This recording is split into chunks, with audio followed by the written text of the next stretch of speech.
Hi YouTube, today I will be reviewing the Nokia N810 Internet Tablet. This was the third in a line of Internet tablets that Nokia generated, starting with the Nokia 770. It was announced in late 2007, around the time as the first smartphones, but unlike smartphones, this is just an Internet tablet and only worked through a Wi-Fi connection. It has a version of Linux built in called Maemo that I'll show in a moment. It has a mini SD slot that can take mini SD or micro SD cards up to 8 gigs. A 400 megahertz TI OMAP processor, which is in the ARM family. 128 meg of RAM. 256 meg of system flash storage plus an additional 2 gig of flash built in. A 800 by 480 resolution display, a backlit keyboard and a resistive touchscreen, and as I'll show in a bit, a small VGA camera.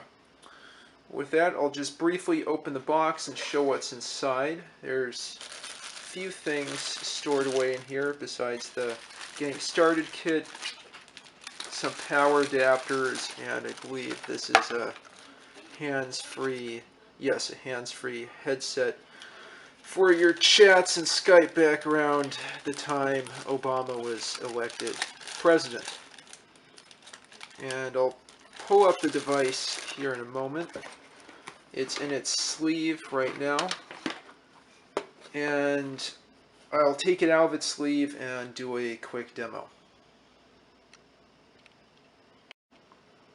Okay, and with that, I've removed the machine from its case. You can see the slot that the machine came out of. It's a nice protective case there. And we're looking at the front view of the machine, obviously. On the bottom is a nice keyboard. It's a little small but pretty workable. It has a D-pad, arrow keys on the left, and then this menu button here. And it is, look at that, backlit. Great for your late night browsing sessions. This machine's from around 2007, 2008. So it has a stylus. Look at that. A stylus as you would see in Palm devices. This is the touchscreen here. It has around it this nice blue brushed metallic bezel. On the left are two navigation buttons. There's a webcam here and then a flash for that camera. Very good for your early Skyping or Google Hangouts, that kind of thing. Yeah, I think it was just Skype though. Before I show the applications on the device, I'm going to flip the machine around and show you a look at the back. Right now it's held up by this metal stand. Let me first slide this down and then flip it, and you can see the back of the device. There's the stand. I'll flip it a little bit further, and there's a little switch to pull off the backplate, not a switch, a lever, and then a mini SD card slot or micro SD with adapter. I'll real quickly pull out this backplate and show you the battery. It's a BP4L battery.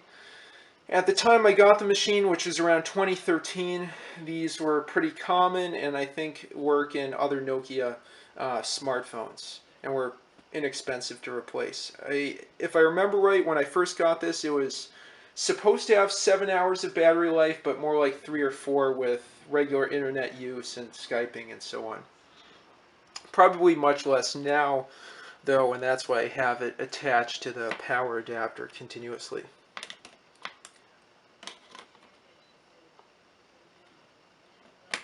Okay, and that's back on.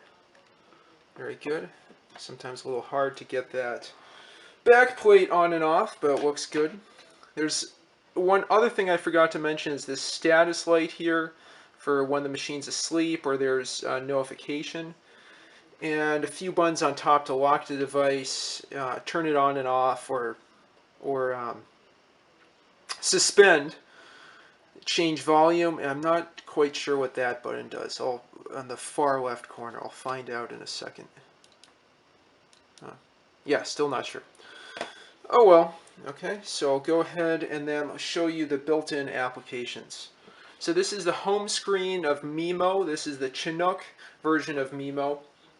What was unfortunate when I got this, and is still unfortunate now, is a lot of the repositories with free applications for Chinook have shut down. So it's very hard to get new applications on this device, and you pretty much have to stick with the built-in applications. For that reason, I don't think this fulfills a niche in my vintage computing experience or internet browsing, and you're probably much better off with an Android machine. If you want some sort of semi-real Linux, you can run it in a container. So Android tablets, I think, have obviously superseded this, and you can't extend the applications as you would even with a DOS or Windows machine. So for that reason, this spends a lot of its time in a drawer, but it's a nice collector's item.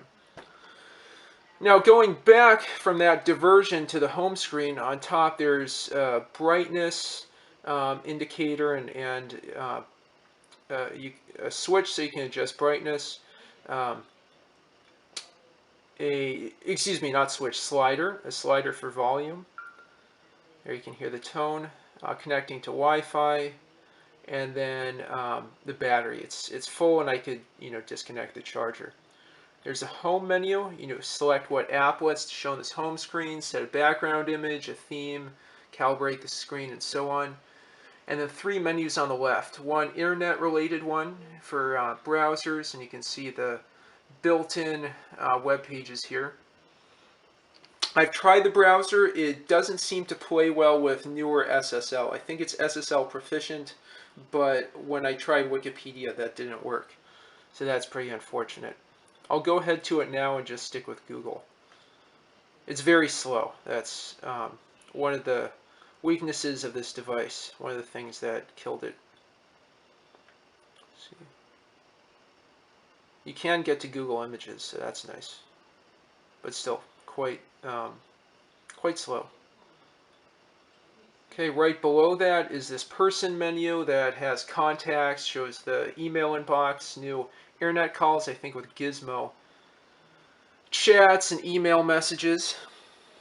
Then there's this third menu here that shows all the different applications built in. There was Skype, Rhapsody for music, a media player, for internet and RSS feed reader, communication, contacts, email, internet call, chat, and Gizmo, which I think is a service kind of like Skype. I'm not too sure, and if someone knows, please add in the comments. Various utilities, file manager, calculator, clock, notes, PDF reader, sketch, X terminal, so you can get right into command line Maemo. And I remember I changed the colors to be nice and pleasantly black and green. Oops. Yeah. This is my first video with a nice big semi-professional tripod, so I hope the stability of the recording is better and there isn't too much shaking. But anyway, so you can use the command line here, ls, and so on. Anyway, I'll close that. Also xterm. Let's see, other utilities, yeah, sketch and so on. Settings, again, there's application manager, but it has lost lots of repositories, so you can install new applications. And I did manage to install a few while the repositories were still active that you can see here: Blocks, Marbles, Math Genie, Opera web browser, a bit lighter than Firefox, Islerod Solitaire, and one I'll show you that's a lot of fun, the Theremin. Besides that, there's a game called Fennec, M-Player for watching videos, Breakout, which doesn't work, and Vim for editing text. So let's take a look at that Theremin application. Well, this will be fun. Okay, Theremin.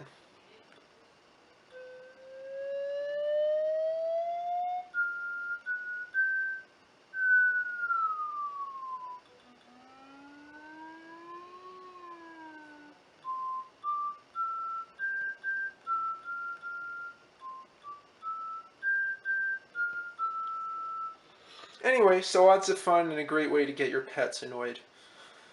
So there was a Theremin for this even before Android. You could make cool tunes and annoying sounds with your internet tablet. And I think that about does it. So I thank you for watching my review of the Nokia N810. I have a lot of exciting stuff coming up. There's one request for a fourth video, and I'll try some starting fourth demos from Leo, I think it was Leo Brody's famous book. I also finally got this Amstrad NC100 computer from the UK. I'm really excited to install CPM on it, and I'll have several videos about that. One just about the device itself. Second, using it as a dumb terminal. And third, fun with CPM. Once again, thank you for watching. Please leave your comments and suggestions down below and subscribe to my channel.